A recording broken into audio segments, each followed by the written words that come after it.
चलिए इस वीडियो में समझते हैं कि संख्यावाची और परिमाणवाची विशेषण में क्या अंतर होता है। काफी स्टूडेंट को इसमें दिक्कत आती है कि संख्यावाची और परिमाणवाची में अंतर क्या है, उनको दिक्कत आती है। तो सबसे पहले हमें ये समझना होगा कि संख्या क्या है और परिमाण क्या है। तो अगर शाब्दिक अर्थ की तरह मैं बताऊं तो संख्या का मतलब होता है गिनती, ठीक है। इसका मतलब ये होता है कि संख्यावाची विशेषण के अंदर वो चीजें आएंगी जिनकी हम अलग अलग तरीके से गिनती कर पाएंगे, ठीक है। और परिमाण का मतलब होता है, परिमाण शब्द के अर्थ की अगर मैं बात करूं तो परिमाण शब्द का अर्थ होता है मात्रा, ठीक है।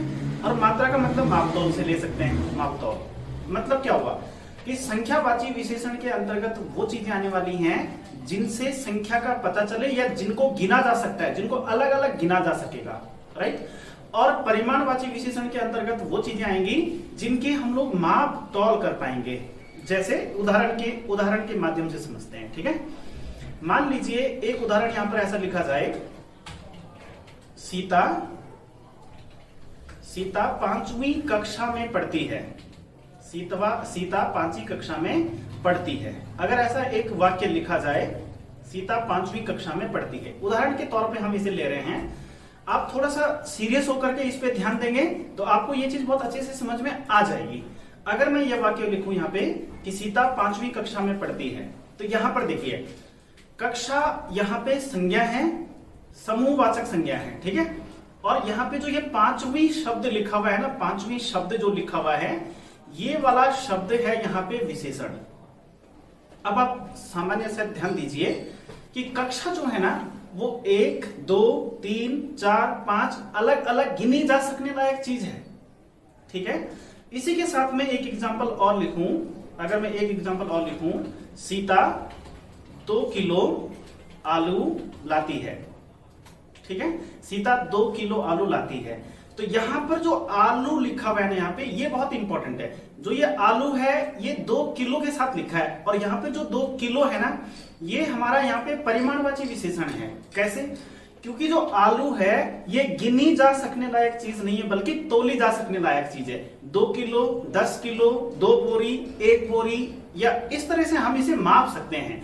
तो कहने का मतलब क्या है कि जिन चीजों को हम तराजू से माप सकते हैं, कट्टे में, बोरी में, किलो में, मुट्ठी में, इवन है ना, इस तरह से अगर हम उन्हें माप सकते हैं तो ये चीजें परिमाण के अंतर्गत आती हैं। और अगर हम चीजों को गिन रहे हैं, अगर हम चीजों की गिनती करें, जो गिनी जा सकने वाली चीजें हैं, उनको हम लोग संख्यावाची के अंतर्गत रखते हैं। इस चीज को समझने के लिए हम एक टेबल बनाएं और एक टेबल में कुछ उदाहरण संख्यावाची और कुछ उदाहरण अगर हम परिमाणवाची रखें और उनको एक दूसरे के बीच में उनका अंतर समझने की कोशिश करें तो हमें ये चीज बहुत आसानी से समझ में आएगी, ठीक है। तो एक कॉलम में हम, एक टेबल में हम लिख दे रहे हैं संख्यावाची विशेषण, ठीक है। संख्यावाची विशेषण लिख दिया एक में, और एक तरफ हम लिख दे रहे हैं परिमाणवाची। एक तरफ परिमाण की लिस्ट बना रहे हैं और एक तरफ हम संख्या की लिस्ट बना रहे हैं, ठीक है। संख्या की अगर बात करें तो देखिए, अगर यहाँ पे लिखा हो ना 5 लड़के, अगर कहीं पे लिखा हो 5 लड़के, तो देखो ये 5 लड़के ना संख्यावाची होंगे, क्योंकि आप इन्हें गिन पाएंगे, 1 लड़का, 2 लड़का, 3 लड़का, ऐसे गिन पाएंगे, ठीक है। वहीं अगर मैं यहाँ पे लिख दूं 5 किलो, तो ये परिमाणवाची होगा।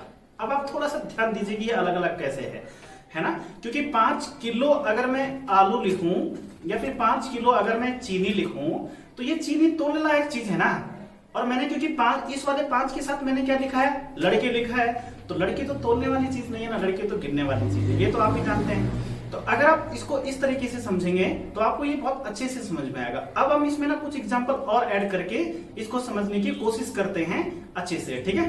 चलिए एक एग्जाम्पल और ले लेते हैं। मान लीजिए हमने ये कहा 1 दर्जन, ठीक है। अगर मैं यहाँ पे लिख दूं 1 दर्जन, भाई 1 दर्जन केला हो, 2 दर्जन केला हो, 10 दर्जन केला हो, ये हमें बहुत अच्छे से पता है कि दर्जन में 12 चीजें आती हैं। अगर वो केले हैं और हम उन्हें 1 दर्जन बोले तो वो दर्जन में 12 केले आते हैं, जो हम 1 केला 2 केला करके गिन पाएंगे, ठीक है।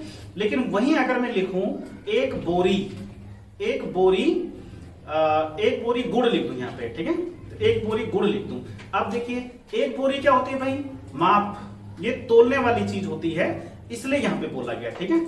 अगर मान लीजिए मैं यहां पे लिखूं 1 जोड़ा या 5 जोड़े लिख दूं, कुछ भी लिख सकता हूं, अगर मैं उदाहरण के रूप में यहां पे लिख दूं 5 जोड़े, ठीक है, 5 जोड़े, और दूसरी तरफ परिमाणवाची के अंतर्गत लिख दूं दूसरे एग्जांपल में अगर मैं लिख दूं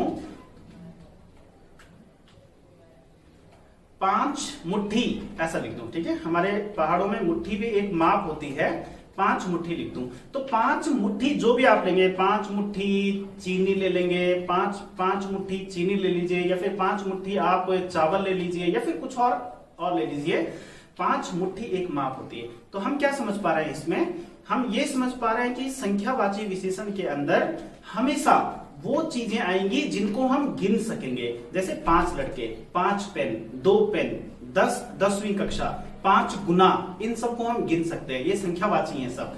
और मापतोल के अंतर्गत क्या आएंगे, 5 किलो, है ना, 5 क्विंटल, 2 टन, है ना, 1 मुट्ठी, है ना, 1 किलो, या फिर 10 किलो, इस तरह की चीजें परिमाणवाची के अंतर्गत आएंगी, ठीक है।